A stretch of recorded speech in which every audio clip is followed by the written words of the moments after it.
Alright, hey guys. So I basically just finished reading Ghost Station by S.A. Barnes. And oh Jesus, I have something to say about this one. Um, God, I'm tired. I used to race to the finish for this one. It's again taking me all week to read it, and then I got about halfway after work, and then I got home and I just read the fucking last half of it in one big go. I'm not the fast like I'm not a massive reader. I'm usually comic books. I'm now getting into novels again. Um, so I'm not the fastest reader, but that took a lot out of me. I'm tired. That was a race to the finish. Laugh at me if you want. I'm laughing at myself. I'm so tired. Um, but anyway, yeah. So let's read the plot synopsis of Ghost Station, and I'll give you my thoughts. An abandoned planet, a hidden past, a deadly danger. Psychologist Dr. Ophelia Bray has dedicated her life to the study and prevention of Urquhart-Reiser syndrome. Reiser syndrome, either one. ERS, the most famous case of which resulted in the brutal murders of 29 people. It's personal to her, and when she's assigned to a small exploration crew who recently suffered the tragic death of a colleague, she wants to help. But as they begin to establish residency on an abandoned planet, it becomes clear that the crew is hiding something. And Ophelia's crewmates, I'm so tired, are far more interested in investigating the eerie ancient planet and unraveling the mystery behind the previous colonizers. Hasty departure then opening up to her. That is, until their pilot is discovered gruesomely murdered. In this, Ophelia's worst nightmare is starting. A wave of violence and mental deterioration from ERS? Or is it something even more sinister? Terrified that history will repeat itself, Ophelia and the crew must work together to figure out what's happening. But trust is hard to come by, and the crew members aren't the only ones keeping secrets. Yeah, forget all of that. I'm 3 books in with these videos, and I'm starting to realize you kind of have to judge books by their fucking covers. Because that's bullshit. That's bullshit. If this was a video, that would be clickbait. You know? That's like me uploading a video saying, "Oh my god, I'm gonna swim in a volcano," and then I swim in a volcano made of baking soda and vinegar. Oh, sure, I might sting from the little cuts I have on my hands from work. Um, but other than that, it's lying. It's lying at this point. That's spoilers ahead, right? Um, if that did interest you, which it probably doesn't because I just said that, give it a read. You know, if you liked S.A. Barnes's first book, Dead Silence, you will like this one. That's a fact. If you enjoyed Dead Silence, you will like Ghost Station. If you didn't like Dead Silence, you won't like Ghost Station, like me. I hated reading Dead Silence. Uh, the book was really the main character sucked. She was a bitch. I hated her. S.A. Barnes does not know how to write good characters, and that continues in this book. Um, and the ending sucked, but if you enjoyed it and that didn't matter anything to you, then you'll enjoy Ghost Station. Um, but anyway, fresh off the stove top. Let me recite the plot. Spoilers again, just saying. So, Ophelia is a psychologist. Some stuff happens to her in the past. Basically, on her mum's side, her mum is part of this super esteemed, rich family. Imagine sci-fi version of Russian oligarchs. you know, highly esteemed individuals who run very expensive companies and such. Her mum's a CEO of one such company, and her dad is the manager of a mining operation. They kind of met in a fairy tale thing where the CEO is a princess and the mining operator is, I don't know, a handsome town villager. Turns out though that the mining operator her dad goes crazy and ends up killing a bunch of people, and that traumatizes her because he tries to kill Ophelia. Cool, neat. Anyway, fast forward however many years, and one of her patients ends up killing themselves by chucking themselves off a roof, and her rich side of the family are like, we need to take all the we need to get you out of the PR nightmare storm you're in at the moment. So we're gonna, we'll sort this out on our side. And Ophelia's like, no, I don't want anything to do with you. I'm gonna go on to this random. It just happens to work out in a certain way, but random excursion research and R&E. It's like a recon and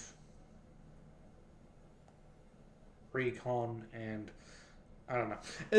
Basically, they go to different planets, check to see if everything's all good, and then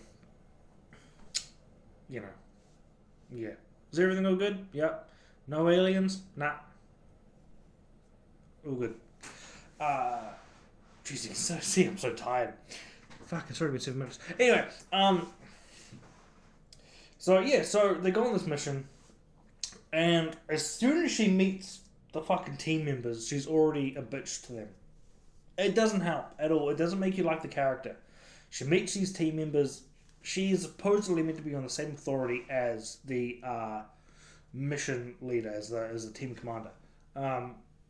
But instead of assuming that they're on the same thing, mind you, this team member. Sorry, I forgot to mention this. But this team has recently just had a death in the team, so they're already, they're already, recalling. They're already kind of traumatized from that. And she's coming in, fucking trying to swing her big nuts around, going, I am here to do my job. And you're not going to get away with my job. And her job was just psychoanalysis. And making sure they don't go crazy and kill each other. Which is fine. But as soon as she steps onto the ship with the new crew, she's already being aggressive, trying to throw nuts around, and that's probably the worst thing about that character, the main character Ophelia, is that the only emotion she ever has in the whole book is either being scared or being angry. She's never happy. She's never joyful.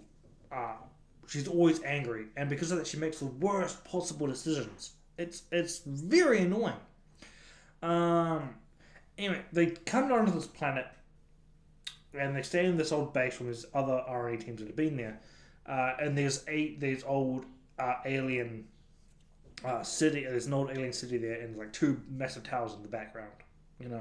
Just kind of jutted out from the snow. It's like the snowy, icy planet. That's kind of where the sci-fi-ness ends. There's meant to be a sci-fi horror. That's kind of where it ends, which is really boring. And just sci-fi shenanigans happen, basically. They start getting paranoid, and all that. And one of them, there is some cool aspects of body horror. And I was thinking, like, the book is quite boring at the start. And then it gets in the middle and it gets really interesting. Where, one of them, Birch, who's like the second pilot, because there was a team of 5. There's Birch, Severin, Liana, Kate, and Suresh. And Severin is the commander. Birch is like the second in command, or like second pilot. Kate is the, like, I want to say third in command, and the mechanic.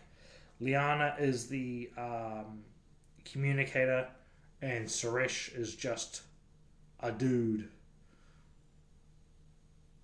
basically. um, Birch starts getting very aggressive. He gets into they go to get samples from the towers. Birch thinks one of the samples is missing, and he absolutely dicks out Suresh. Tries to kill him because he thinks that Suresh did something with the samples, because Suresh is the guy who put the samples away. And turns out, no, samples never touched. They're all there. Birch starts going crazy and starts hearing voices. He starts bleeding from he starts getting bloodshot eyes. His gums are bleeding.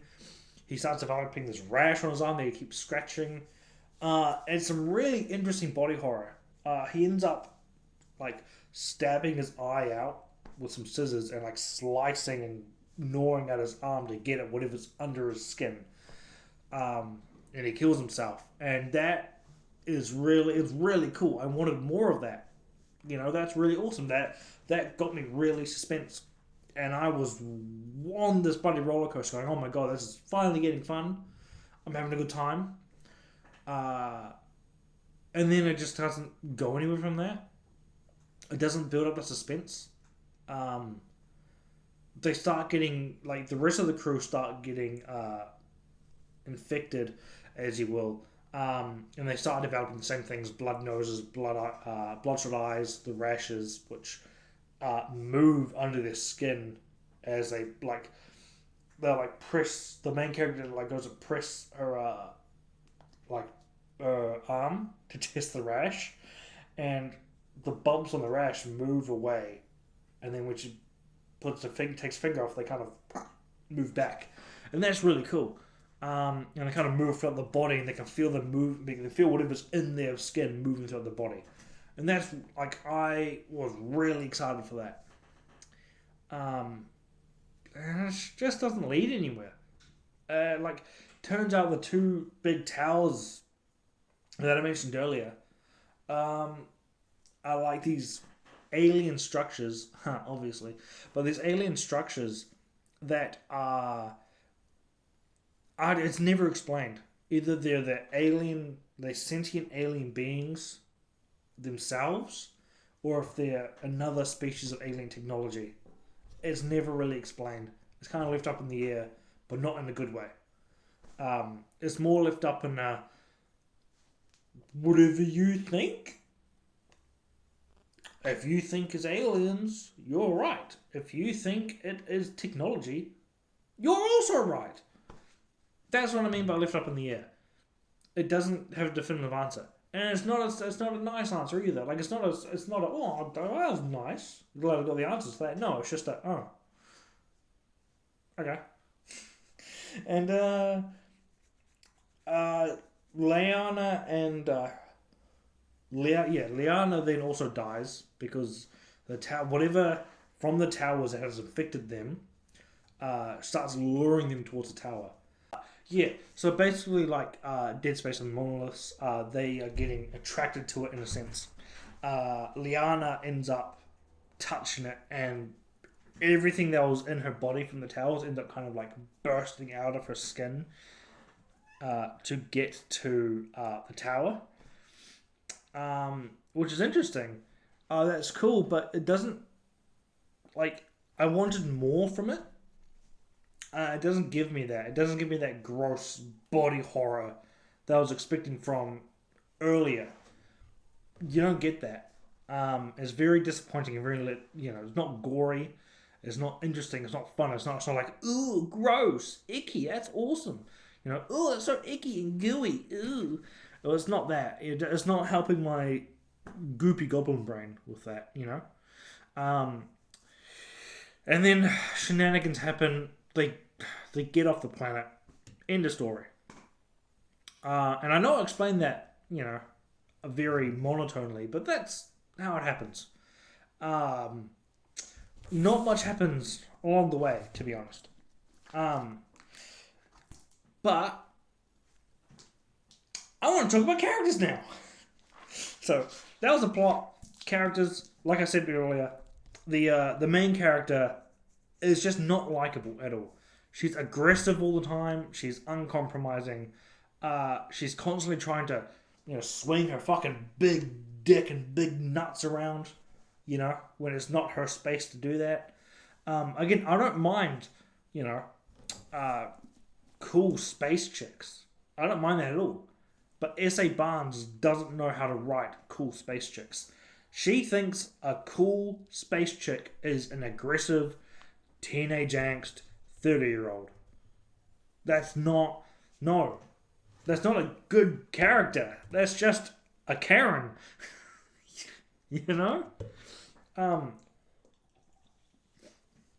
But yeah. Severin, take Kane from Dead Silence and rename him to Severin. And that's Severin. But he's just Kane by a different name. Actually, Ophelia is just Claire from Dead Silence. Take Claire, the team lead from Dead Silence, rename her to Ophelia, and boom, you have the main character of Ghost Station. Suresh, take that annoying fuck. Forgot his name. Take the an annoying antagonist from Dead Silence, rename him Suresh, and there you go. Take I forgot her name again. That young naive chick from Dead Silence. I think her name was like Lauren. That's her name. Take Lauren from Dead Silence, rename her to Liana. Boom. New character. That's all the characters in this book are the exact same as Dead Silence, just renamed. That's all they are. They're not new characters. They are the only character that's different. Actually, no, I'm wrong. Even Nisus is just Birch. Birch is just Nisus. There's no difference between the two. Sure, Birch doesn't have as much to say, and he's slightly different, but not by much. The characters kind of suck, and the main characters you got a cast of, you got a cast of what? 6 characters in the book, and you only really follow 1, 2, 3, 4. Liana and Suresh are there. Sorry, Kate and Suresh are there, but you don't know anything about them. There's a reason why Kate almost dies and Suresh almost dies, because you don't fucking give a shit about them. Liana dies because oh my god, Liana's been around the whole book and she's so nice and she's so lovely and blah blah blah blah. She just dies because she's trying to S.A. Barnes trying to tug your heartstrings, but it's not compelling because she's not a good character. You don't know anything about her. Again from the other book, you don't know her fears, what she likes, what she doesn't like. You don't know anything about her. Just character quirks. They have these little spider drones that go and take soil samples or ground samples, and she treats them as pets. I'm like, that's cool. That's a nice little character thing. But I don't know anything about her. I know that she finds these little things as her pets, and she likes them, and she says they each have their own personalities. But there's nothing more than that. It's surface level. Every character in this book, even the main character, is extremely surface level. Once you, sweep off whatever character they have, there's nothing there. It's boring. It's very boring. And yeah, it sucks. The scares, isn't it? This is meant to be a horror, a sci-fi, a science fiction horror. Is there science in it? You can take this out of space. This does not need to be based in space. The only reason why it's science fiction is because it's based in space. This book does not need to be based in space. You can put it in Antarctica, and nothing. I'm not kidding. Nothing will change. You put this book in Antarctica. You put the scenario they're in Antarctica, and nothing would change at all. The exact same as Dead Silence. Take them from space and put them in the bottom of the ocean. fucking nothing changes. There's no reason they need to be in space. So take a fucking science bit, take that away. That does not matter. It doesn't come in barely any of it. Fucking take it away. The horror? Yeah, no horror there. Unless you're scared by bumps in the night. No, it's not a horror, you know? It's not scary. There is a bit of suspense. There's a bit of mystery. But not a horror. So fucking take horror out of the picture. So what you're left with is fiction. Is this a fiction? Yeah. Cool. A science fiction horror that has no science and has no horror. So what's the fucking point? What's the point? What's the point of this book? What's the point of this book if the two big things about it aren't in it? It's bullshit. It sucks. She's written a third book. I want to read it just to torture myself. It fucking sucks. I wouldn't wish this book to my worst enemy. Sounds bad, but I wouldn't. They suck. So there's no scares. There's no horror.